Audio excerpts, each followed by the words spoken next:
Ang 5 pinakamalakas na bagyong tumama sa Pilipinas. Super Typhoon Yolanda.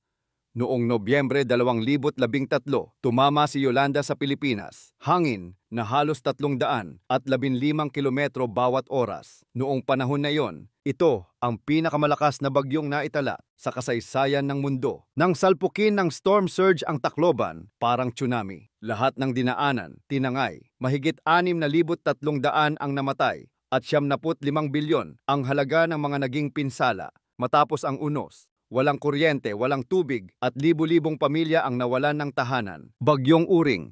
Nobyembre 1971.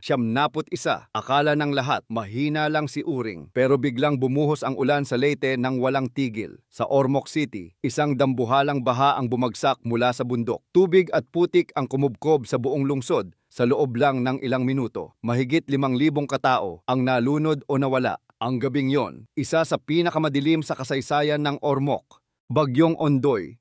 Setyembre 2000, walang makakalimot kay Ondoy. Sa loob ng 6 na oras, umulan ng halos isang buwang dami ng tubig, bumaha sa buong Metro Manila. Kotse, bahay, tulay, lahat lumubog. Maraming natrap sa bubong habang hinihintay ang tulong. 671 ang nasawi. 11 bilyon ang naging pinsala. Pero dito rin sumibol ang online bayanihan. Mga Pilipino, nagkakaisa kahit sa gitna ng baha.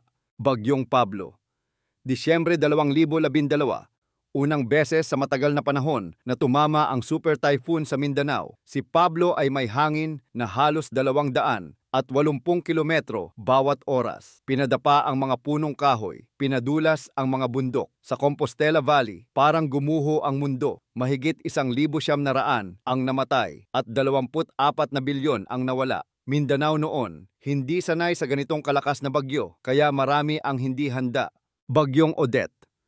Disyembre 2021, ilang araw bago magpasko, dumating si Odette. Category 5 typhoon. Hangin na halos sumisira ng bakal, ulan na parang buhos ng dagat. Siargao, Bohol at Cebu, lahat halos nagiba. Mahigit 400 at 10 katao ang namatay. 47 bilyon ang pinsala. Walang kuryente, walang signal, pero may pag-asa. Kapit-bisig ang mga Pilipino, kahit sa dilim.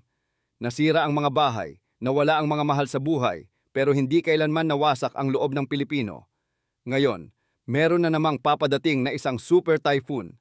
Pero kahit ilang bagyo pa ang dumating, tayo'y babangon lagi.